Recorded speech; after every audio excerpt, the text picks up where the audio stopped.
1 minute. So like this I can use a little bit of free time. As I said, I'm extremely happy to see all of you, whom I personally know many, and I'm glad to meet all the others whom I don't know yet. Extremely thankful to everyone because you've all taken time from your very busy schedules, personal and professional, or professional and personal. Super thankful to the people who traveled from very far away. We have a speaker from Taiwan, we have 6 from Singapore, we should have 1 from Canada. So I'm not sure I have seen her this morning, but yes, now I see you. So sorry for my poor eyes. And that's the first level of defense. And I'm going to be able to inform. Please, leaders, come here and some minister please as well. So that is perfect timing because I was going to say how much I love Lithuania, which is always the right moment when you get a minister. But it is true. As people who know me know, I've been working here for more than 30 years. I count Lithuania as my 3rd home. And I've always been impressed at how much Lithuania and Lithuanians have achieved over this time. Of all the 55 countries I've worked in, it's always been one of the most impressive in terms of taking a piece of advice, running with it. You come 2 years later and they've done incredible things. So ever since we created this institute, which I'm heading under the PLO, a bit of over a year ago, we thought, let's do our first event in Vilnius and let's try to do more things there. I'm also extremely thankful to the university who is hosting us and to the team there who's been doing tremendous work for this. And we are also starting a tight partnership with the University of Vilnius. So on this, I will hand the floor to His Excellency Organisers, the Minister of Environment, for welcoming words. Please, Mr. Minister.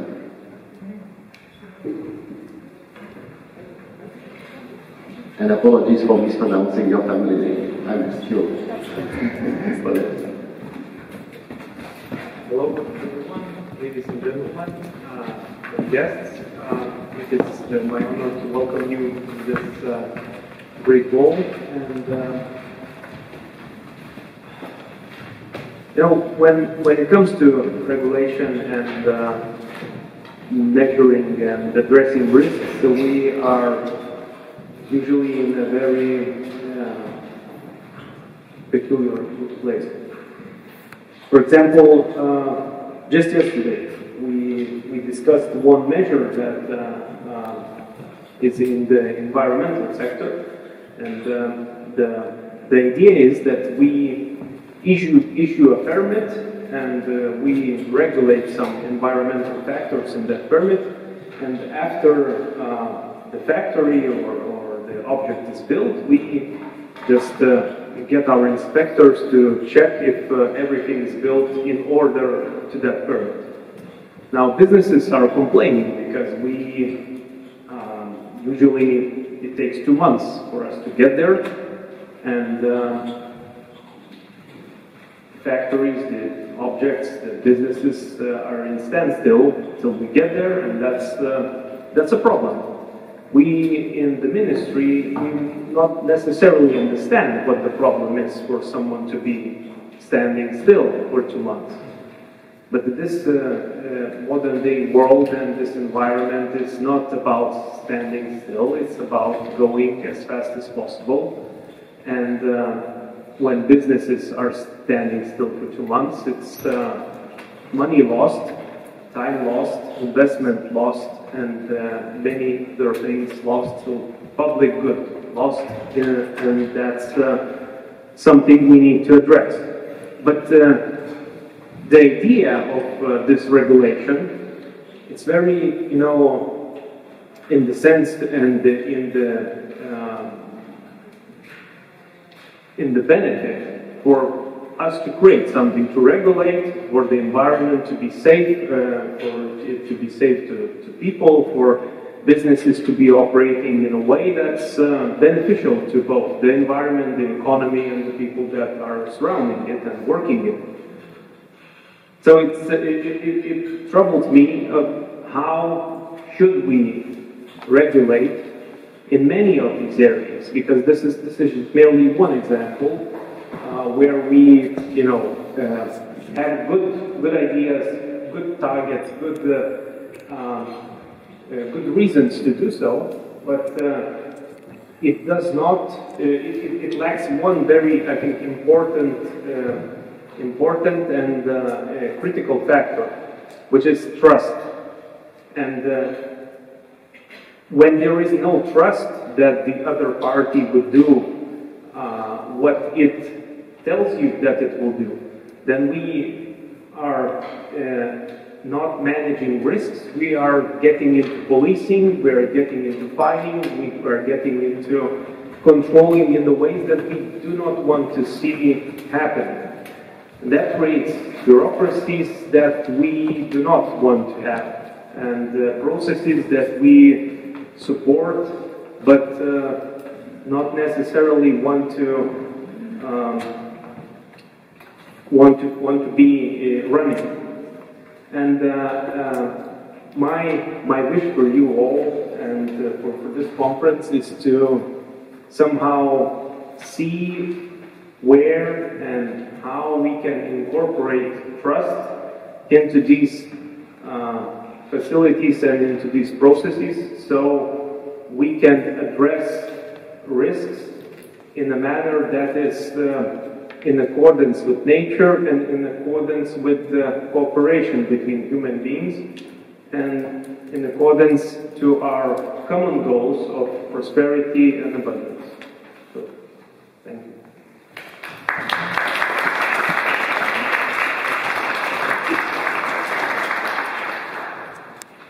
Thank you very much, Mr. Minister.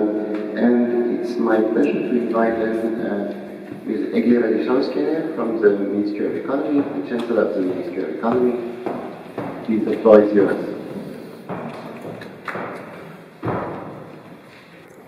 Thank you. Dear organizers, dear guests, dear experts, and dear colleagues. It's my really great honor to welcome you all in this important conference in this wonderful hall of the university. And especially on this major topic regarding administrative burden reduction and risk management. A key priority of the second von der Leyen Commission is to act on the simplification and administrative burden reduction agenda. And it is indeed essential to identify effective measures and eliminate necessary requirements to help businesses thrive with supporting the EU strategic objective. As Minister correctly indicated, it's really the issue of trust and the issue of change nowadays reality regarding this topic. It is not only the issue of reducing administrative burden, but also the issue to address inconsistencies in how EU rules are transposed and interpreted, and how many regulations are additionally created in our national legislation system as well.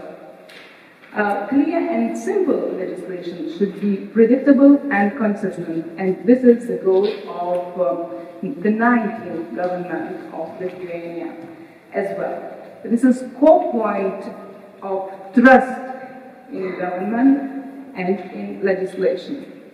Mirroring the real well-being should be carefully designed and calibrated, just to react to the needs, as also the Minister indicated in his simple example in the environment field. Introducing predictable mechanisms to end in legislation and reducing regulation burden is also the priority of the Ministry of Economy and Innovation. And here we are looking forward to new ideas to create together a new normal standard and a new reality, engaging the diversity of stakeholders including businesses, civil society, and also regulators. Identifying practical challenges, holding joint discussions with different groups to simplify the process and to be in constant feedback loop in order to feel real world needs, but not the needs we think we really have.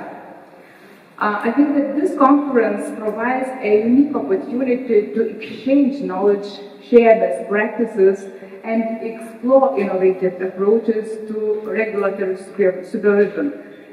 And we are really happy to have colleagues from Singapore, Taiwan, Canada, and Netherlands, and other countries in order to have this good possibility to share our views and to find new innovative approaches to the same problem.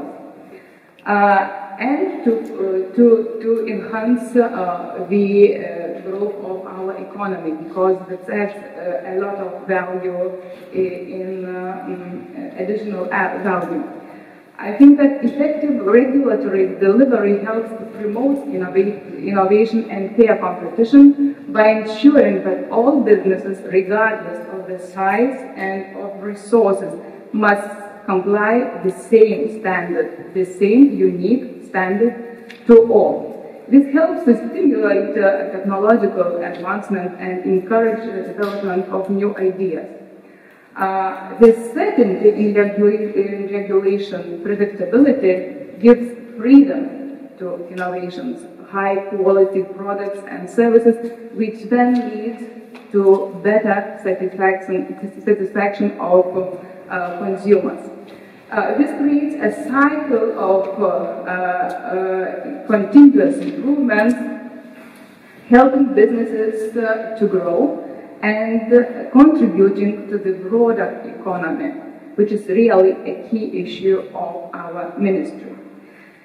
A strong component of regulatory delivery is effective risk management, where regulatory bodies help protect both businesses and public from unforeseen disruptions. Effective risk management creates more resilient economy that is better equipped to handle crises and ensures confidence and trust. Trust is, I think, the major point in this topic.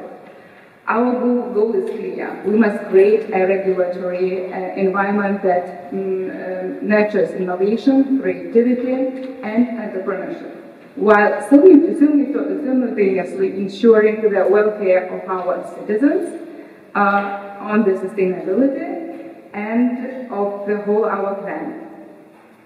We should move forward by prioritizing regulatory delivery, eliminating administrative burden, promoting fair competition, building institutional trust, and empowering businesses to grow. Winston Churchill was right saying that if you make 10,000 regulations, you destroy all respect for the law. And if I may add here, you destroy the trust in regulation, you destroy the trust in institutions, and in general in public sector. So this is the moment to act, and the moment to act for all of us, not only for governmental institutions, but also for businesses and civil society as well. So I'm looking forward to these fruitful discussions on the conference, and really the outcomes of this conference, which could really add value to changing the existing system to the new normal standard. And I hope that all of us will really add something to this change. Thank you.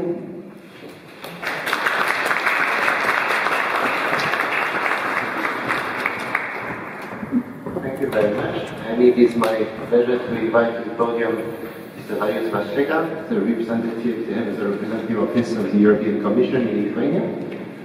Please, the floor is yours. Good morning.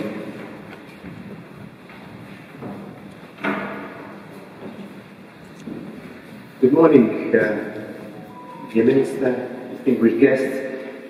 Pleasure to be here, and thank you for inviting me to speak at the opening of this conference. This is not just the usual thank you. This is a very sincere thank you, because I think that speaking of regulation in the world where such a big part of that world speaks about deregulation is in fact courageous and necessary.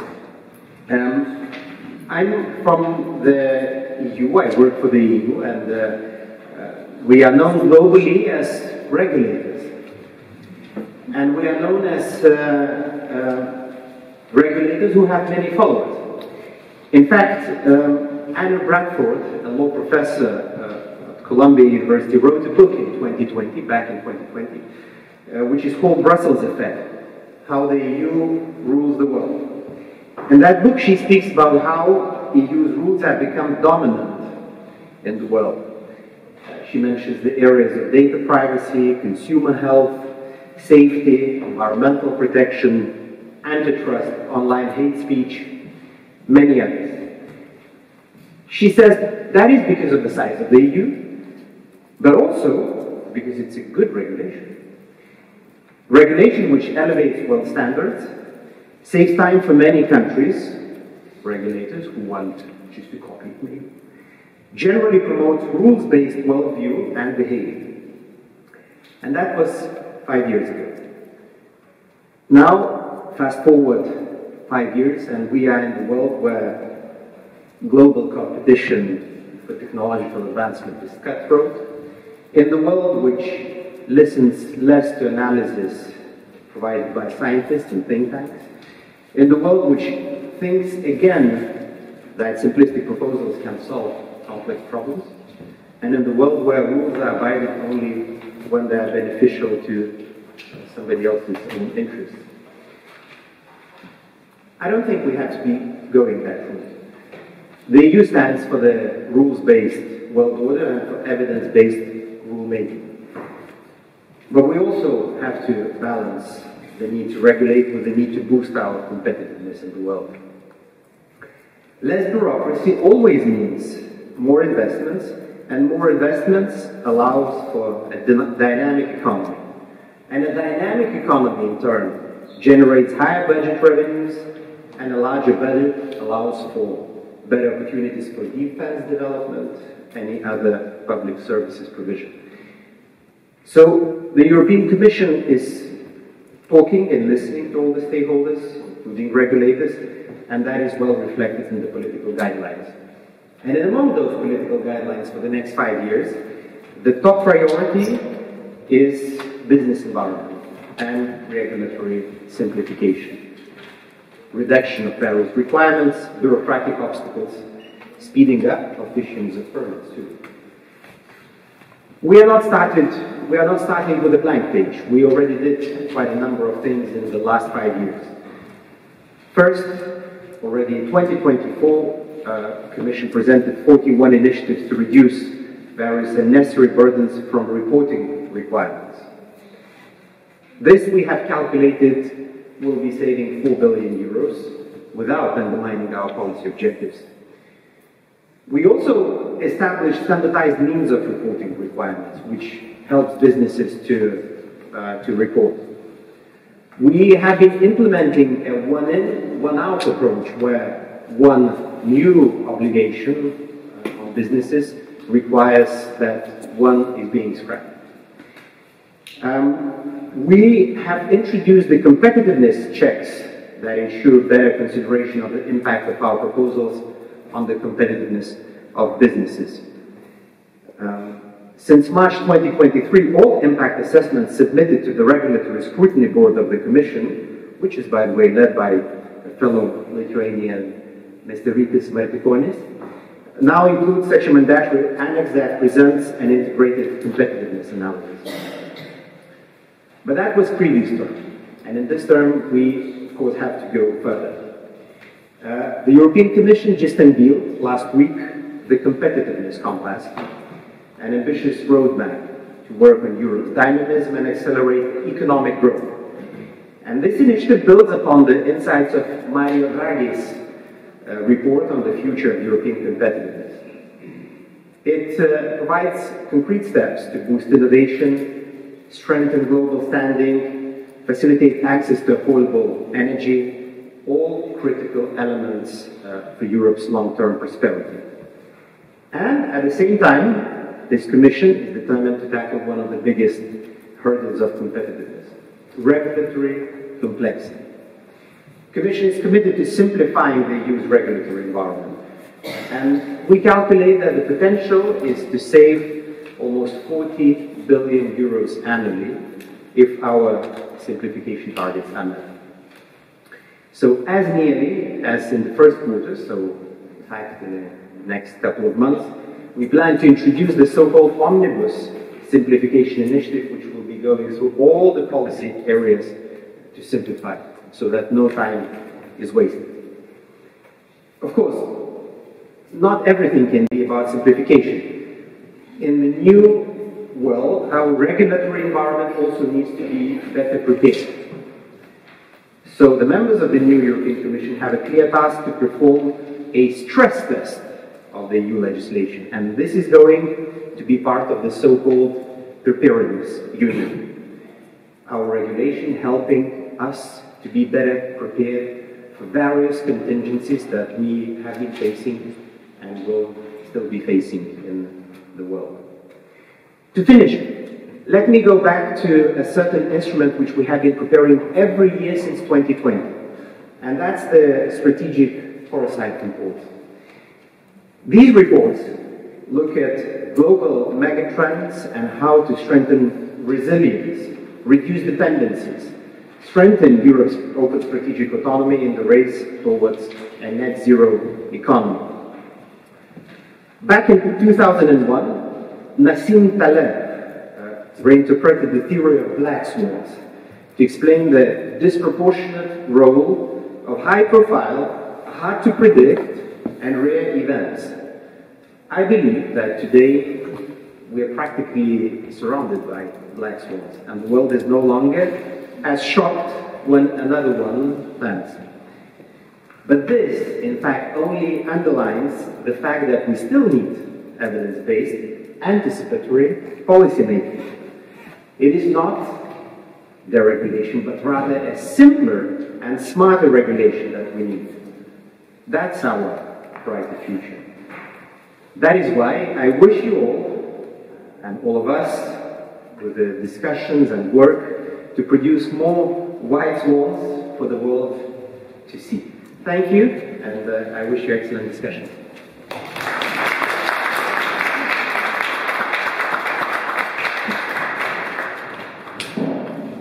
Thank you very much. And as the last introductory speaker, I ask our host, Professor Haraldas Žinkūnas, Dean of the Law Faculty of Vilnius University, to take the podium.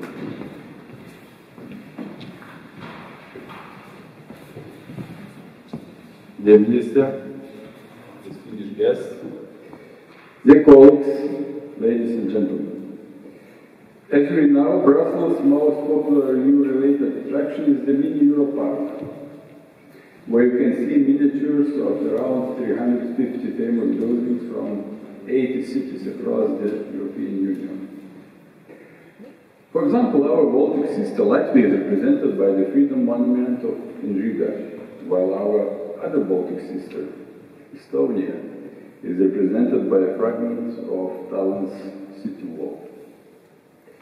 These Latvian and Estonian symbols are combined with a symbol representing Lithuania, and all three objects are linked by a chain of miniature people, symbolizing the Baltic Way, when around 2 million people joined their hands in 1989 in a peaceful protest against the Soviet occupation.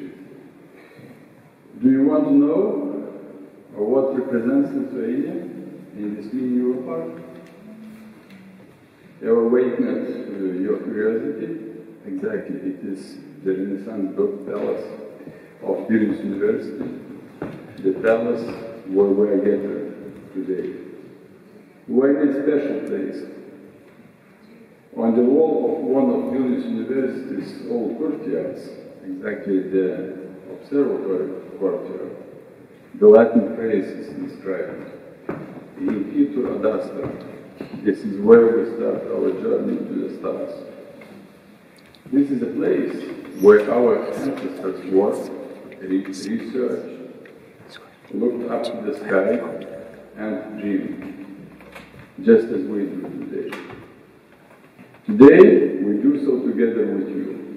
I believe that this unique place and aura of Vilnius University, as we also say the old university, will inspire us to new explorations, discoveries, new ideas, and dare change. Today, humanity faces many challenges. I will mention just a few. Of course, war is one of them. Not far from here in Ukraine, the people are defending their freedom against aggressors seeking to rebuild an empire. But our challenges are not limited to war alone. We're on the brink of trade wars, climate change, pollution, illegal migration, and many other pressing issues are of great concern. Even the way public power is exercised presents significant challenges. Steve Jobs urged the people to think differently. Perhaps many of our problems can be solved by breaking free from our old standards and outdated stereotypes, by acting boldly and innovatively, by thinking differently. Lithuanians have a passion for several things. Of course, one of them is basketball. After all, we have 3 million basketball experts living in Lithuania. Another passion, perhaps a bit surprising for you, is Eurovision Song Contest. We're truly jealous of our Baltic sisters, Latvia and Estonia, because they have already managed to win Eurovision, while unfortunately we have not yet. This is why we feel particularly sensitive to how points are allocated in this contest. So let me borrow this audition and allocate some points of my own. Ladies and gentlemen, 12 points go to my colleagues from Vilnius University, Faculty of Law, who have contributed so much to the organization of this conference, especially to Professor in the Society of Law.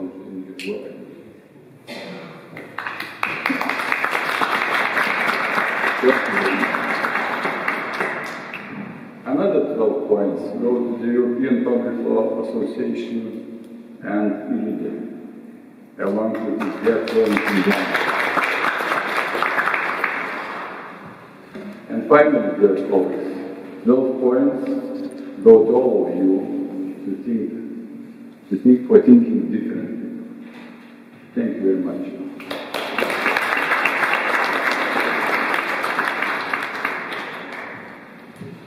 Thank you very much, Professor Vilnius. And before I give the floor to the chair of the next session, to my right, I will just have the pleasure and the honor to briefly read, maybe not entirely, a letter which another famous Lithuanian, the European Commissioner, Mr.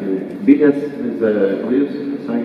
who is the new European Commissioner for Defense, Security and Space, has been kind enough to send us. He was not able to make it here, but he's written us a letter. I won't read the entire letter, but I think it very nicely connects to some of the points we've heard. We've heard about trust, we've heard about competitiveness, we've heard about good regulation rather than just dumping everything, and we've heard about unity and about dangers and risks. So, very briefly, a few excerpts from Commissioner Vilnius' letter.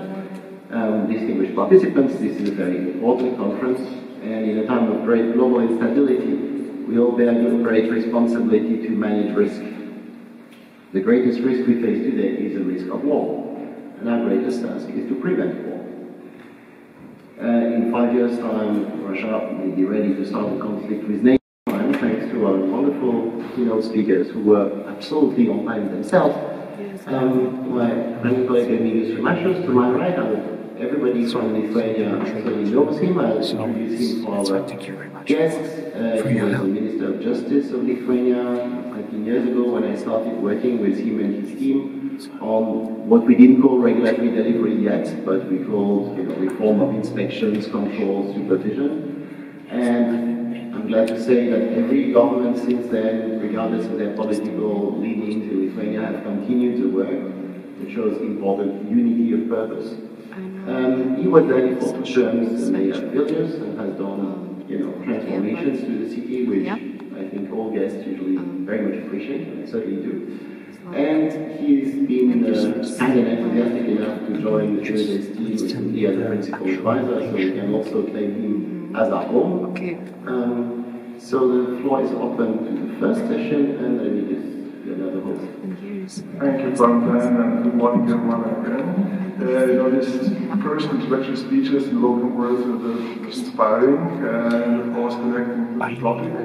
I must say, actually, that, reflecting to the last presenters, when Mr. Kubilis was saying these nice words, it's not an accident that he is saying this, because he's responsible for defense and space, what to do with regulation, but of course it has to do with this, but also has to do something with these reforms, because back then, when you referred like 15 years ago, Kubilis was backing these reforms and at least allowing gamers and me to play these games, which tend to be very efficient. And actually, when you as Dean of the Law Faculty, were reflecting to this slogan of Vilnius University of getting to the stars, so Kubilis is a good manifestation because he is an alumni of the university and he's responsible for space in the European Union.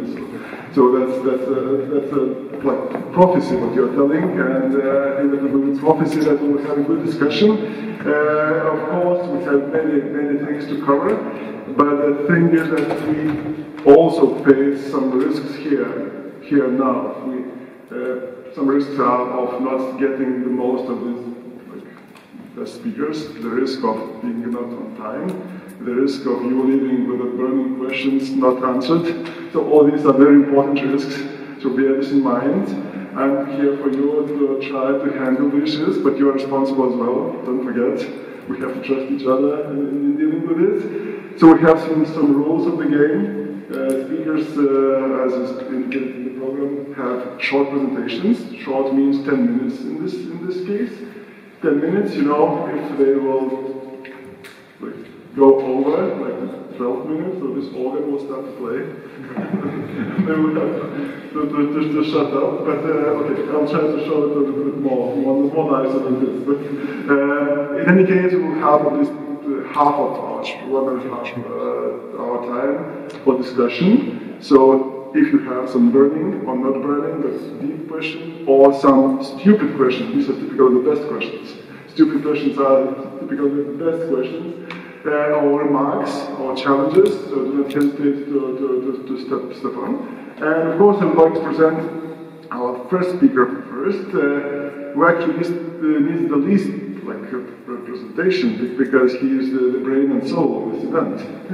And actually, not just this event, but this brave and realistic attitude to our regulation. Because I've seen many people who are dealing with regulation who are always talking about more or less regulation. I was doing the same mistake some time ago.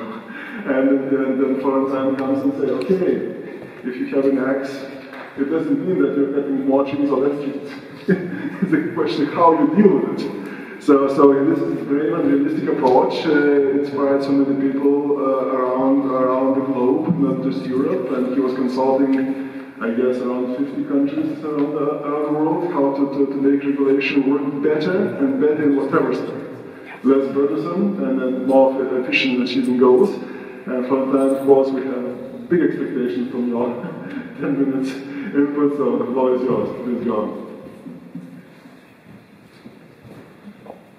Thank you very much, Vilnius. I was going to say, I think, as the overall planning manager, I think we've built in a little bit of safety, so that hopefully you know, the speakers can reach 12 minutes and the still okay. Just trying to be, you know, more or less cautious, so I'm sure the organ plays very nicely.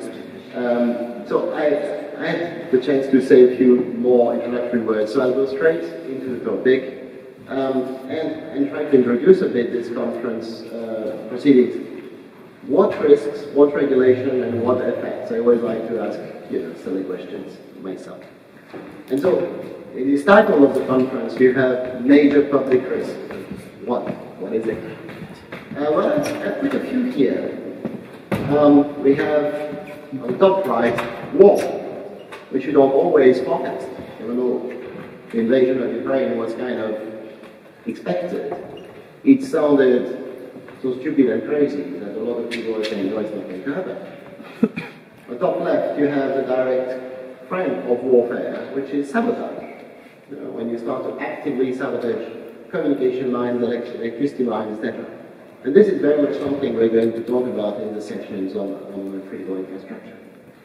Right in the middle, on the top, you have the Deepwater Horizon explosion. And this is at the intersection of critical infrastructure blowing up and the environment being destroyed. So these are risks to the environment. On the middle right, and yes, I took a Tesla on purpose, if anybody wonders, it's a very nice Tesla crash recently, a couple of days ago, because the autopilot of Teslas is absolutely not functional, but they keep selling it. So we're talking product safety risk, and Karen Russell from the PSS will talk to us a bit later. And unsafe products. On the bottom right, some of our colleagues from the food specialists might recognize an Escherichia coli bacteria. These bacteria are not always deadly, but some forms, some strains, sorry, I'm looking for the word, are. And a big fight of food safety is trying to prevent them from spreading. And when they do spread, very bad things happen. Well, the middle is a very obvious risk, which everybody, especially who came flying here, knows about, which is planes crashing. And this has to do with both safety, you know, traditional, making sure your planes are airworthy, regulation, as we know from the problems with the Boeing 737 MAX, but also, of course, security, because a lot of the airliners which have blown up over the decades have been blown up on purpose. And finally, on the bottom left, we have the COVID-19 virus, right? The SARS-CoV. We also have a couple of titles.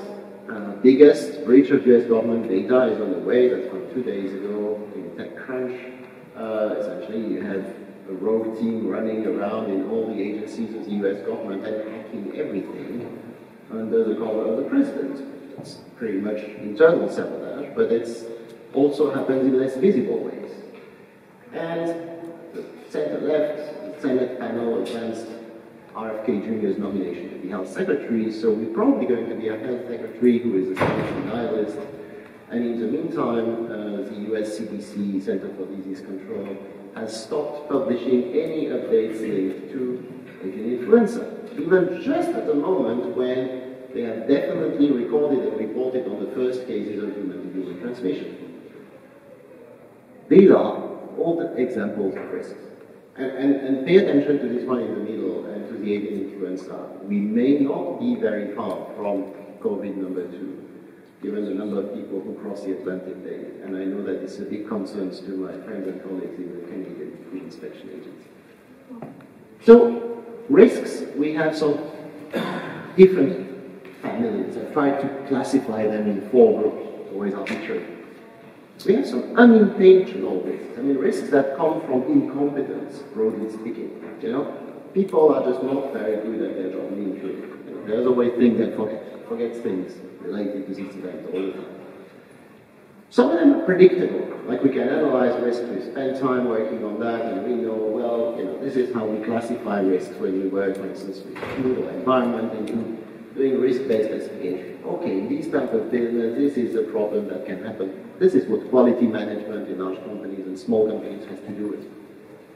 These are hard because there's a lot of them and there's a lot of volume. But they're the least nasty because they are predictable and they're not on purpose.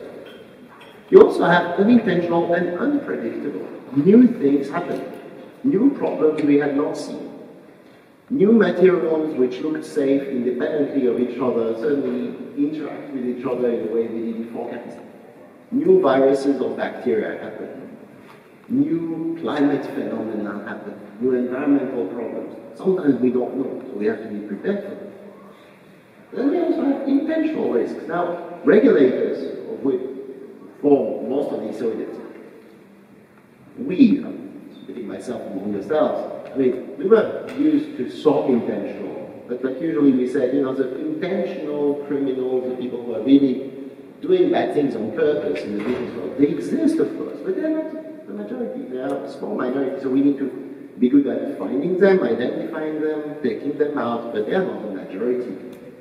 So this is a manageable risk, except that if we're dealing with intentional destruction or intentional risks created by much larger actors, that becomes a much larger problem. When I started this job 20 years ago, we were not thinking about large-scale sabotage or destruction of the world order, etc. as very realistic, potential things. And now we have to. And then we have intentional and unpredictable as, sudden change of government or certain crazy person who decides to invade their neighbor or what do I know. That makes it much more complex. And that's why also I made sure we had someone from the private sector who talk about how they do that in Sanofi a bit later, and that will provide some inspiration maybe. But I think as regulators we need to think about it. Second thing, we are not very good at learning, unfortunately. We should be learning from crisis and improving. So you all know there was a COVID crisis. Who wouldn't? You all know that people get sick from airborne diseases. I don't know what percentage of the people I've talked to in the last 4 weeks have had some kind of lung or throat infection in the last 4 weeks. An incredibly high percentage. What do? Nothing. On the left, you have the science. We know that it's airborne. We know we can clean it. We know we can get rid of 99.something% of the pathogen in the air, thanks to air purifier. On the right, you have one of the air purifiers we've installed in this room and in the other meeting rooms, so that hopefully, if you get sick after this visit to Vilnius or this week, it won't be from here. For years, I've been working with the scientists who did the study, etc. We've been working on trying to push that into regulation. Do people listen? Vanishingly rarely. Bringing in our head the existence of a new risk and putting priorities on it, even though air purifiers are ridiculously cheap to buy and to operate, it does not happen. It is so difficult. Regulators are stuck between a lot of things. Public expectations, politics, limited resources, information gaps, we'll talk about data, largely tomorrow, and unknowns, and that's hard. So how do we do effective regulation? I'm mindful of the time. Well, there's one thing we know, it does not work like this. It does not work with the magic of we adopt rules, they will be great, behavior will change automatically because the rules have changed, and we'll have solved the risk. We know it does work like this, but we still write most rules as if it were true. We still debate policy very often as if it were true. It's like my air purifier and air transmission of diseases. We know one thing, we don't take it into account. So at some point, I'm doing a lot of slides which are for people who spend too much time on the internet. So if you know the memes, you will appreciate them. If you don't, well, these are things from the internet meme culture. The very traditional, not very interesting thinking was, regulators about rules. A bit more advanced, which is largely what many regulators are about now, is we should seek compliance. We should not just put rules, but we should actually try to make sure that we help people comply. But what really matters is the result.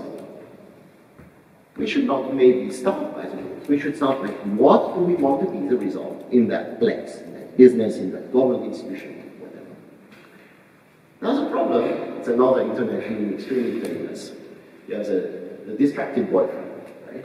And the distracted boyfriend is the regulator, the enforcement institutions, and his legitimate partner is the golden outcomes, and that's where you should be looking.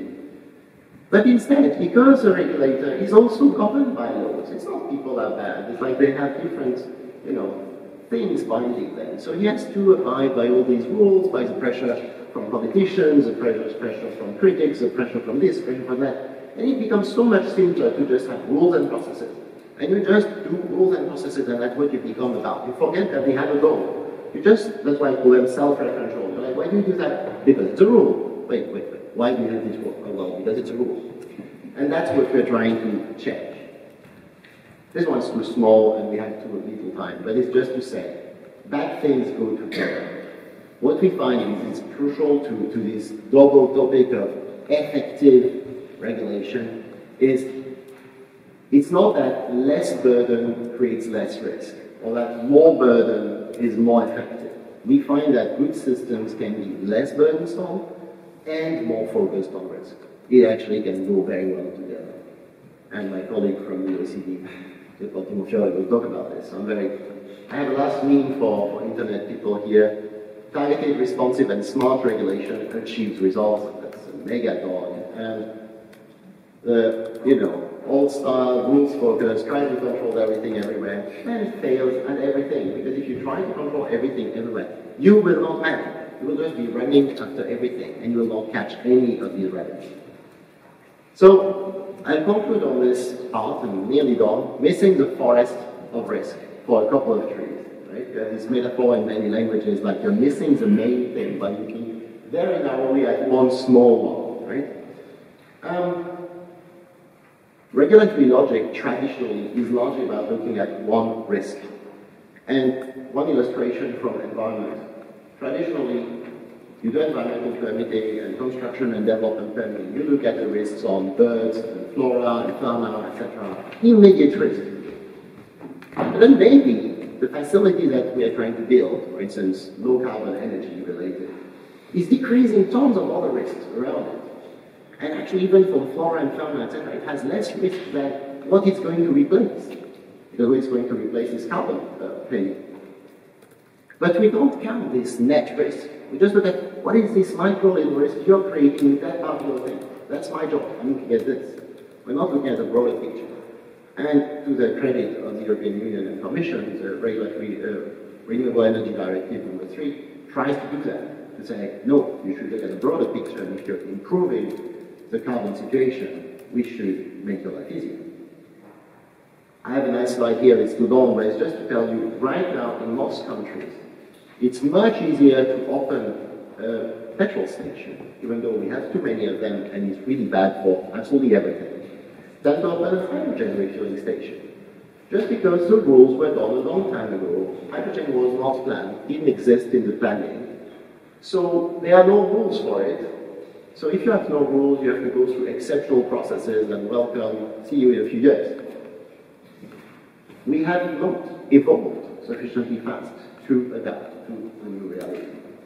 So doing things better will involve some very nice drawings, which you'll get, because I won't present them, about how to do things smarter.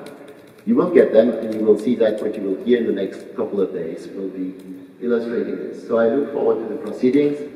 I'm closing this slideshow, and going to hand over.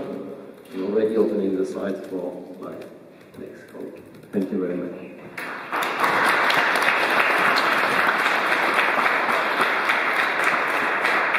Thank you, Valentin. You always may recognize the master when he doesn't use so many complicated words, but explains things in a very practical, understandable to everyone. So thank you for this brilliant presentation. And here is it's not good. It's not good. I just have to I apologize. So Giedrus is now director of the Environment Protection Agency department in Lithuania, but before he was also Vice Minister of Economy when we were conducting this forum. He was working for a long time in the World Bank and then advising other countries. And actually in Lithuania he is one of the initiators, I would say, of this association of supervisory institutions, which is co-organizer of this event. And the association as such is quite an exceptional thing in the world, actually, because actually the secret when people talk, they do learn from each other, and that's what he tries to promote here in Lithuania, and probably he will try others. Giedrus, the floor is yours. Thank you very much. Thank you, Remigius. Thank you, Florentin. Dear colleagues, I'm very glad to see you here discussing things that will later change our work. Maybe just a slight bit. I have been a participant of many conferences, and during these long starting procedures, but at the end of the day, these meetings were inspiration and a push, an impetus for the change that we are doing. So thanks a lot. Every time that when there is a presentation of some kind of country experience, I'm always scratching my head and asking myself whether it is how we wished it should be, or have we already achieved it? When making this presentation, I tried to balance and not give a clear answer, because some of these things are not here. Some of these things are things that we aspire to achieve in order to have better regulatory delivery. So I have 4 slides for 4 layers. State level, community of regulators level, agency or the regulator level, and the inspector level. What I would like to see in this overall infrastructure, so that we as a country are able to manage risks, both major and minor, but mainly the ones that really threaten our well-being. So at the state level, what we would like to see is slower and better lawmaking. Forecasting ability, and also a feedback loop with regulatory agencies. So to understand what is working and what's not. Inspectors are the first people, the institutions that issue the permits are the first people who talk to businesses, understand the deficiencies of the regulation, understand sometimes disproportionality of these regulations. And if we do not have a loop of information from the regulator to the rulemaker, we are missing a very important part of knowledge. What I would like to see is practice of cooperation between institutions and municipalities. In solving any cross-cutting societal problem, we have involvement of multiple institutions. And institutions and also regulation tend to work in silos. Even European directives say that this directive is regulating water, and this directive is regulating another field of environment, and what about the cross-cutting? So working with institutions, having a mandate and sometimes obligation to work together. Availability of data for analysis, and by availability I mean all the infrastructure, having clear legal rules, institutional infrastructure, and sharing best practices. And also what I would like the politicians and the ministries to ability to deal with perception of risk versus the actual risk. Perception of risk is how we or how the societies think about this incident, about this phenomenon, how we feel about it. And it is for scientists, epidemiologists, environmental specialists to actually understand and communicate whether it's a real problem, whether it really threatens our well-being, or is it just a perceived threat.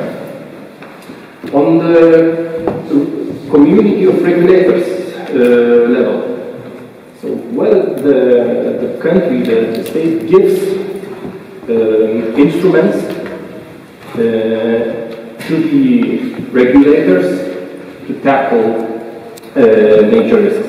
So in Lithuania, 2010 was the initiation of the business supervisory institutions reform. So moving away from prosecuting, policing, and reactive behavior of regulators to a risk-based compliance promotion and guidance-based approach.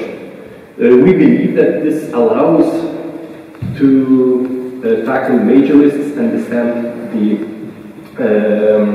threats much better. So this has been entrenched in the law and public administration, so it is horizontal for all the institutions. What is very important, all our supervisory institutions are rated according to the metrics, how well they adhere to the rules and principles of better regulatory delivery. The Ministry of Economy and Innovation carries out an annual or biannual rating. Also, we have an association of supervisory institutions. This is voluntary. The association is voluntary. You have a right to be in the association and share and work together, but also there is no obligation. So it's really an interest of those who are in. And also what we would like to have, and we have in some instances, is the proper goal setting for the supervisory institutions. So that final regulatory outcomes are the real outcomes set for the institutions, as opposed to activity-based. How many inspections you have carried out, how many fines you have put. On the institutional level, practice of regulators. So we need to have tools, and most of us have tools, focus on high-risk events and businesses. It also means that we still have low-risk events and businesses. And the main tool that we use is how we communicate with businesses and how we communicate with general society. Cooperation with municipalities and other state institutions is very clear. Every time we have an incident, a fire breaking up, for example, in the waste facility,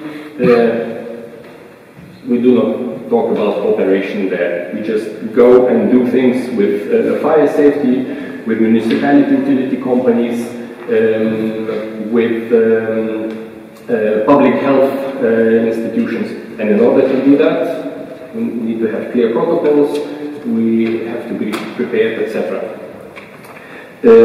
So algorithms and drills and clear procedures. And also, what is very important is transparency and learning culture. The risks that Florentin was mentioning, there are some known risks that are bound to materialize and have materialized before. So what we need to have in our institutions is a culture of openness and discussion about why these incidents happened and what recommendations we need to give ourselves and the businesses in order to prevent this. And this is not an easy task. This is not an easy task. Everybody knows we should come back after the incident and discuss what went wrong. Very few have this as a entrenched culture. And also elephants in the room. There are some risks or some potential incidents that everybody is talking about. Inspectors know it, but these are not.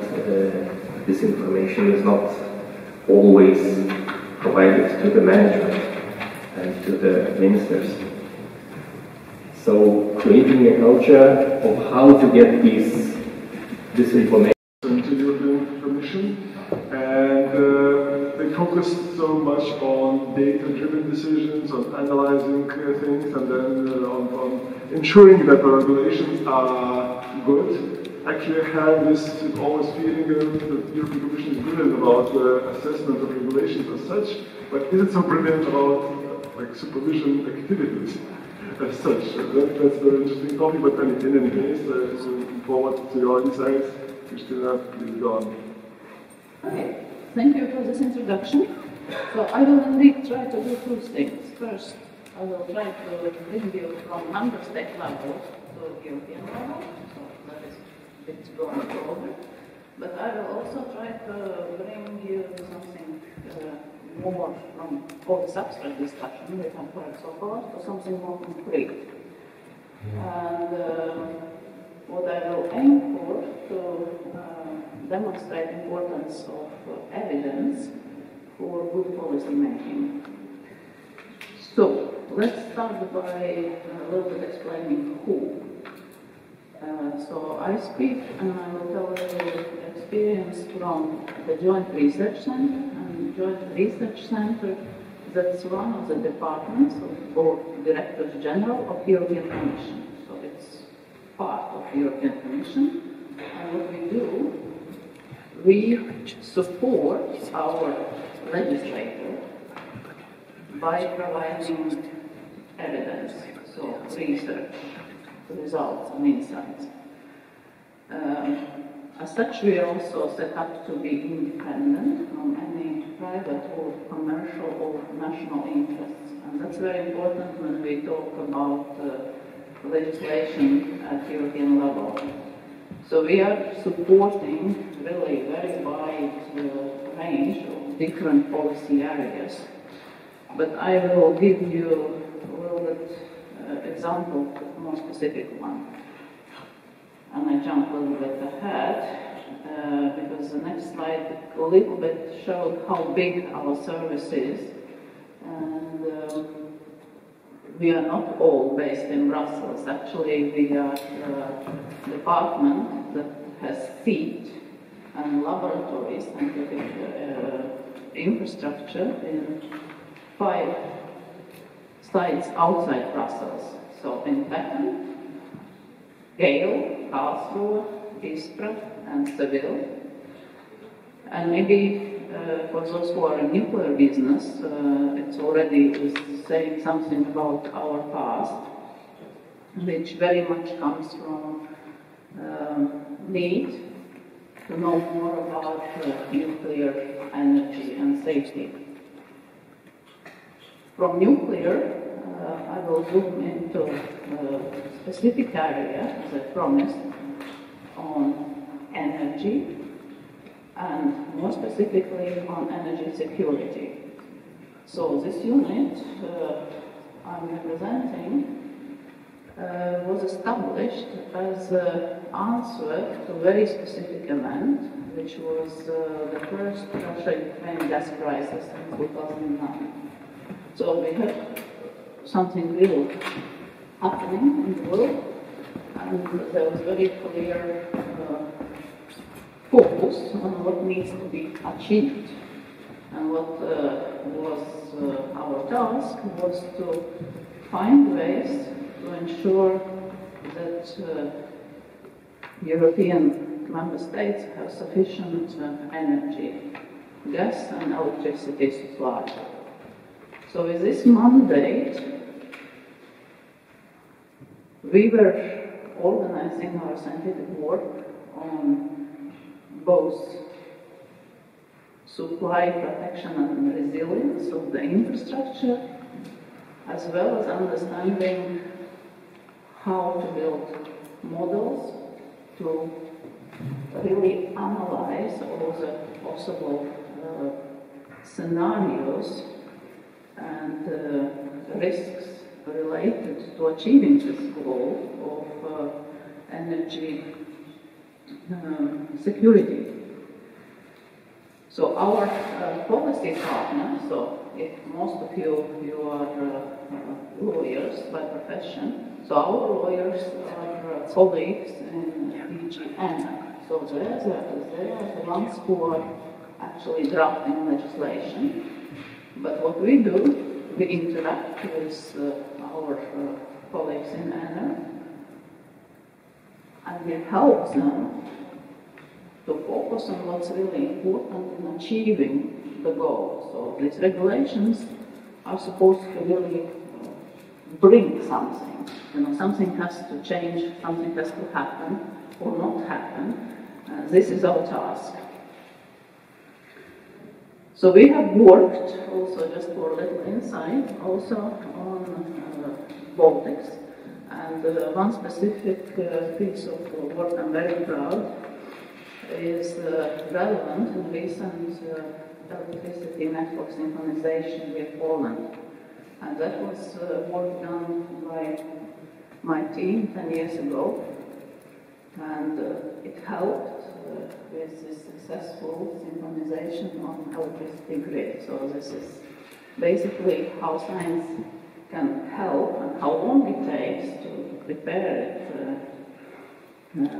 Yeah. I will not stay long on this. As I mentioned, we start from, as a research institute, GRC, we start from nuclear. And basically, risk science has already a body of some 15 years of work. And what we look at is probability, consequence of what happens, and the broader context, how it happens. And from there on, the method has developed not only in quantitative definition of what risk is, but we have also devised methods and techniques for assessing this risk and providing context for application. So, jumping very quickly over to something you're very familiar. So if we have risks, then we have also regulatory requirements, and these are the key ones for our field of expertise. So for natural gas and electricity security, as you imagine, at the European level, the work is involving exchange and knowledge generated from a huge number of experts with whom we actually work very closely. And every member state participates in assessing these risks. So when we talk about simplification, simplification here more is in a sense of seeing what works, what doesn't work. So it requires iteration, which is ongoing, and as a collective stakeholders body, regulations get revised and they adapt to the needs and challenges of the time.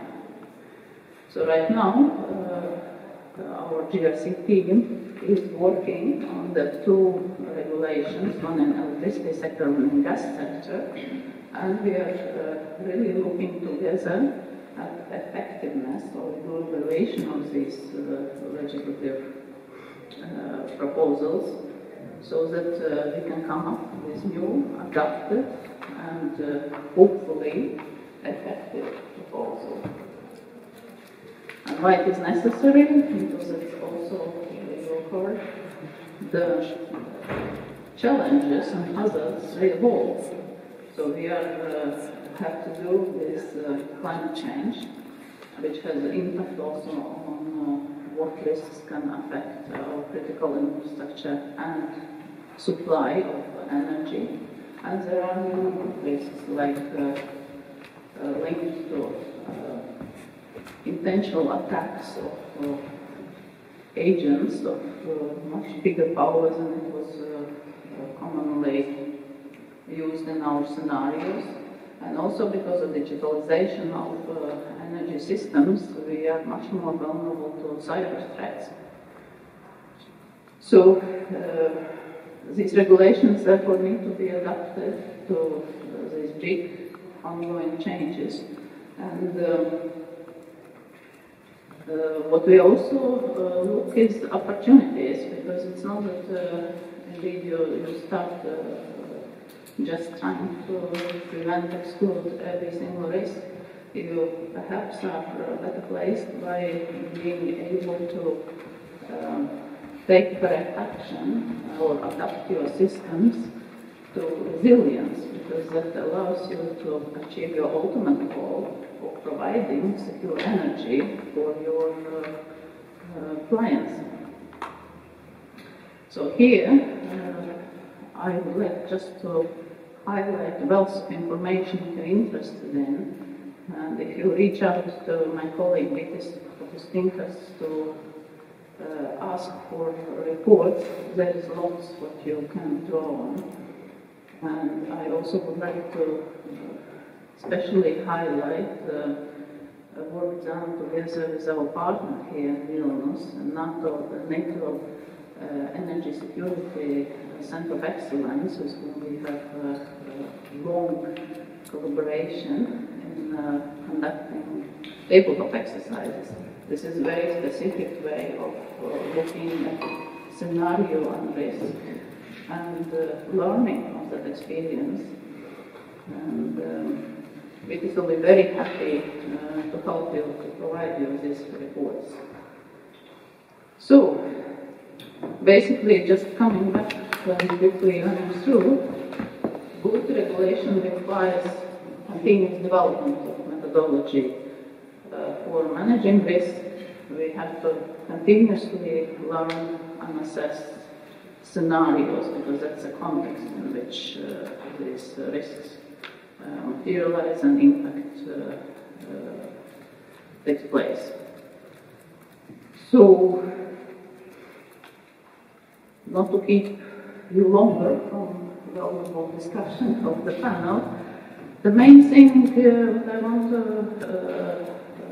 for you to keep in mind is that we started from a very specific problem, but risks evolve so quick that regulation, which is a longer process, that always is one step behind. So what we need to focus on is how we can devise a situation where we are able to adapt, we can withstand these critical risks, and how we can recover our systems and deliver services. So with this, I conclude my very quick run through 50 years of experience in the field, and pass forward to the final panelist. Please.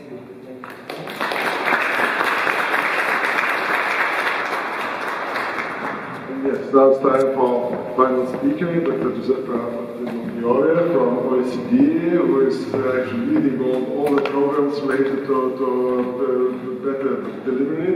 And she's works on the OECD, like covering the data the OECD states, and of course we're always relying on OECD when trying to look what's good happening elsewhere. But she is also consulting and being on the ground and helping achieve results in particular countries. Maybe her experience is just a little bit smaller than the foreign plans, but also over 30 plus countries in helping to deliver better results. So it's a really good experience, and we're looking forward to hear from you. Thank you.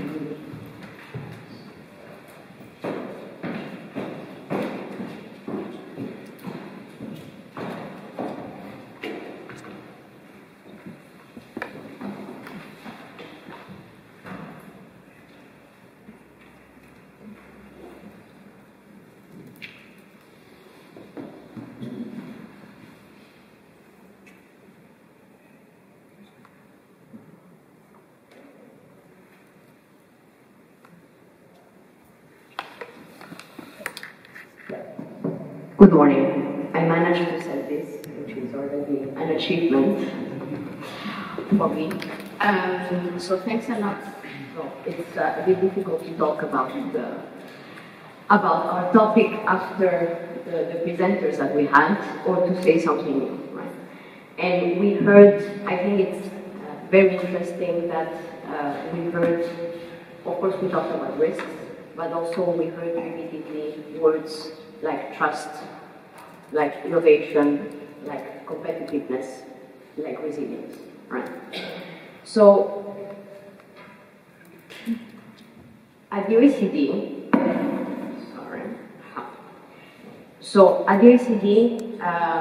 our team works, is called Effective Regulatory Delivery Program, which is, sounds very fancy, and what it is actually.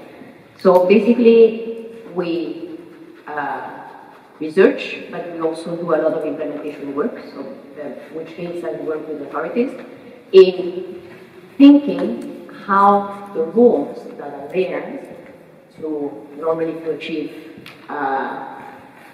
public interest protection, how they are there, how they are implemented in practice, right? With which tools are they implemented? Are they achieving their roles? If they're not achieving their roles, maybe they should be implemented in another way, or maybe they should be changed. So, the purpose of regulations, and we all know that, because it was said since since the minister spoke, it is to address those risks to public good. So, for example, we will have environmental supervision to prevent that something very horrible happens in the environment. But we also want, I mean, we need a balance. We also want to enable businesses to perform these economic activities, as long as the risks are addressed. For example, we have a nice start here, for example, allowing hydrogen cars to operate, but also to be refueled, etc., etc.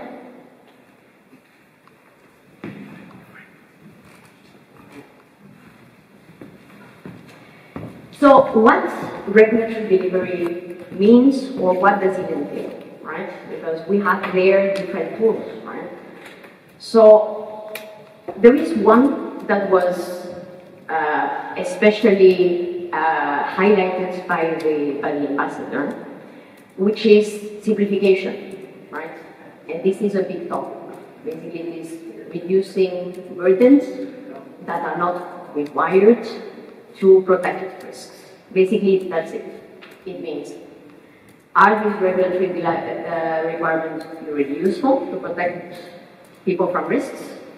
Which procedures are really useful, because we think that everything is super useful and everything should be there and nothing can be changed, right? Actually, it is a bit like simplification and also maybe licensing. What we should be doing is to reverse the paradigm, which is usually we think that we need to show that we don't need something and that people will be protected. Maybe we should do the opposite. We should have to justify that a measure is needed, otherwise risks will not be protected. By the way, the OECD is working right now on the best practice principles on licensing and permitting, which basically try to reply to these questions and more. So basically, what are the most basic principles to make sure that licensing are designed in a good way, right? Using licensing in a way that is proportionate to risks. Using licensing only when it's needed to protect risk, and when ex ante is needed and safety cannot be addressed with controls. Another tool that we have for regulatory delivery is enforcement. So basically it is to control on site, for example. And for that we need to understand what to inspect. We don't want to inspect everything, it's just impossible. We don't have armies of inspectors, and in any case it's too costly, and everybody will hate the authorities. And it's too costly for businesses, right? Understanding, so what are the type of businesses, what are the type of activities that imply bigger risks? And understanding, for example, also which businesses are less likely to comply, right? For many reasons, not necessarily because they are evil, right? But those are the people that we want to target. It also means working on authorities and public officials. It means ensuring better information sharing. We need information sharing to understand risks and to understand what's going on. Ensuring better collaboration and cooperation. Ensuring that there is also a change of culture, right? We are still too much, despite many reforms, etc. And as an industry, we work in a number of countries. We are still in a command and control paradigm, right? Rather than understanding why people don't comply and making sure that we work together to manage risks. We're still here. Every time, I should count all the times that I hear people, even randomly in the street or talking to my dear parents, say, oh, but this happens because they're not in advance, right? Or something like that. Well, maybe it's not, everything is not there. So when we talk about, big risk, public risk, major risks, there are many things that were already mentioned. We discussed the risk to trust, right? And even to democracy, to our institutions. We discussed, of course, climate change, which lead to natural disasters, diseases, human diseases, animal diseases, risk to critical infrastructure. We discussed also about energy shortage. There are so many risks, right? So when we want to prevent the risks from happening, the first thing that we need to do, and it was explained before, we want to adopt a regulation that is focused on outcomes. So what do we want to achieve? We want to make sure that people are not poisoned after going to a restaurant. We want to make sure that factories do not explode, right? This is. And then the details, then this is for people to be empowered, right? We also want to change a culture of working with stakeholders. Stakeholders meaning other authorities, meaning regulated subjects, meaning other stakeholders. Authorities, the state, needs all of these stakeholders to have to implement regulation properly. We also want to change the culture of risk, which is something that I'm going to talk about a bit later. And all of this can be achieved through different means, and two of them are there: simplification and also digitalization. So, just a couple of examples of what this means in practice. So, for example, a project that we had in Italy, which was to support, in Italy there is a tool called Universal Civil Service, during which young people can spend some time to do some service for the community, right? I don't know, working in a kindergarten or a home for old people, something like that, right? So, at the beginning of the project, the problem that was there is that it was, what we found was over-regulation. And because of over-regulation, it was basically impossible to access the system. The approach, sometimes in Italy, is a bit legalistic and formal, and it's there, it tries to control everything, right? There, with this project, we saw that introducing risks, so basically checking what really matters and not everything, and not trying to create layers and layers, really helps to lift regulatory barriers. Another example is an ongoing project funded by the EU in Lithuania, which is basically trying to improve the way licensing is implemented for renewable energies. So basically that thing over there on the right explains a bit the current system. It looks a bit complex, right? It looks a bit like this. You get a bit lost, right? So what are the tools that are being used to try and improve the system? Using risk analysis, meaning everything that is not needed for risks, out. Use digitalization, automating steps, for example, for licensing. Data analysis, which means analyzing the requests against risks and classifying projects according to the risk level. What we will get, or what we hope we will get, will be low-risk projects with simpler procedures. I think that this resonates to our colleagues from the Netherlands here. High-risk projects, of course, need more attention. Inspections planned according to the level of risks, and making sure, and this is also something that was mentioned a couple of times, even more, is making sure that policy making is evidence-based and data-driven. Now we have the means. And I would like to ask you, have a couple of minutes? Couple, okay. So I will just finish with this. I hope that you like the slide because it was generated with artificial intelligence by one of my peers for me. So what we want is to change risk culture. We need to change risk culture to have better regulations and to implement them better with the impact that we want.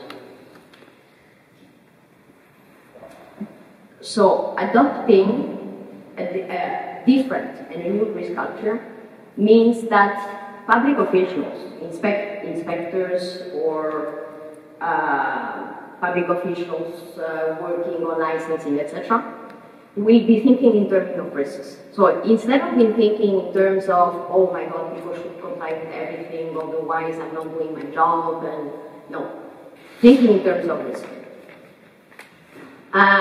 We can use now IT tools and artificial intelligence and other techniques to support the understanding, the acknowledgement of risk and the understanding of risks.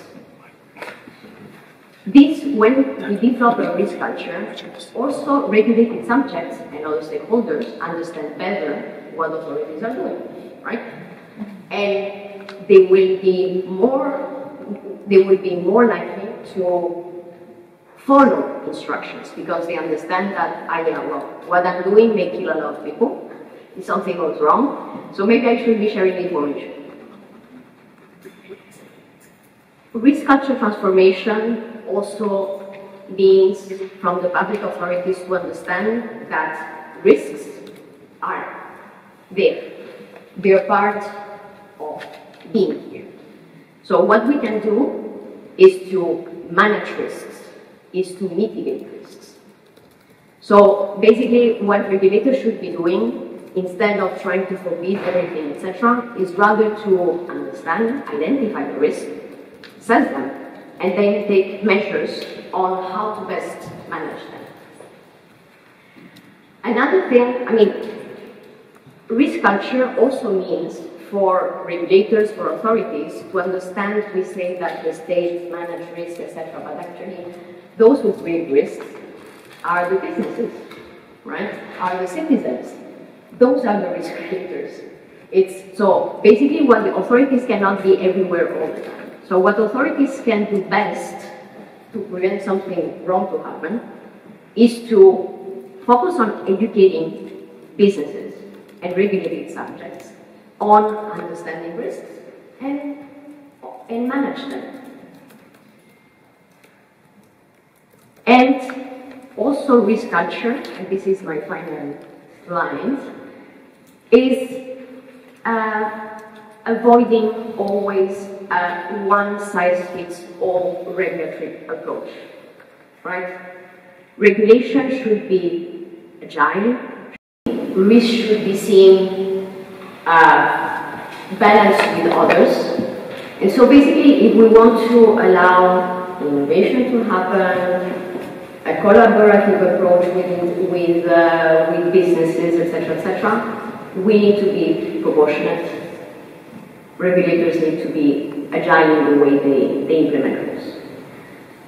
So thanks a lot. And I'm also putting there, and maybe the organizers would like to share with the participants the link to the best practice principles for licensing and permitting, which are now open for public consultation. Thanks a lot.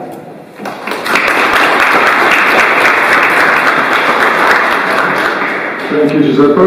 And yes, we have still some time for discussion. I'm sure that you have burning questions ready. But before this, I will use my opportunity to ask one question first.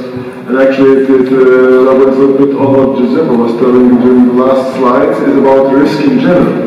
Because while listening to you, your perfect presentations, I had a suspicion that we are getting to this kind of vision zero or zero risk approach, and the risk is bad, and let's contain it, and so on. And I always remember my very, very good experience on visiting an outdoor kindergarten, which is very, very popular in Scandinavian countries, a little bit popular in Lithuania, and when we see children climbing the apple trees and so on, and then they read the principles of outdoor kindergartens, that we create a risk-friendly environment. A risk-friendly environment. I thought, oh, what a brilliant idea it is, Sometimes we complain that our people are not risk takers in terms of businesses because they're not good businessmen, because they avoid risk. But how can they not avoid risk if they are taught to avoid risk from the age 2? So why should they change immediately at age 18? So the question is, how do we deal with this? What's the level of good risk?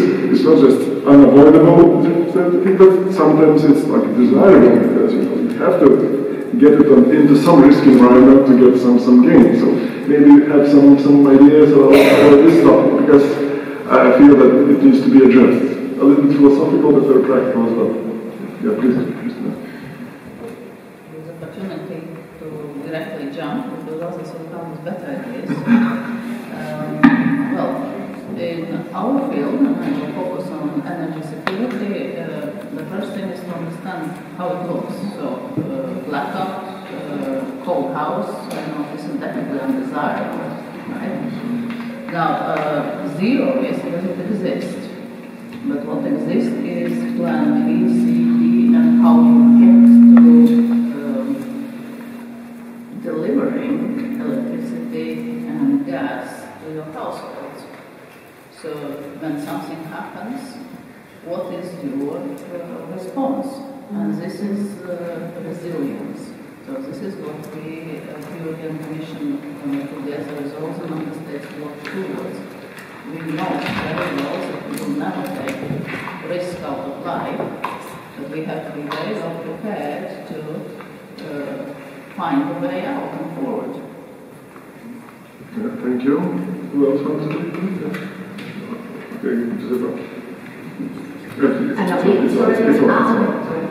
That's why I was thinking about noise. No, what I was thinking is that, and this has to do with both with the true about risk, so evidence, based on evidence, on data, etc. But there is also something that is related to culture and what we're used to. So basically, I think what is important is to separate, basically, and to understand what is a risk that seems acceptable, and one that is not acceptable, and the one that is even welcome, right? For example, if you think about innovation, for example, we need to take the risks, maybe, to have things moving forward.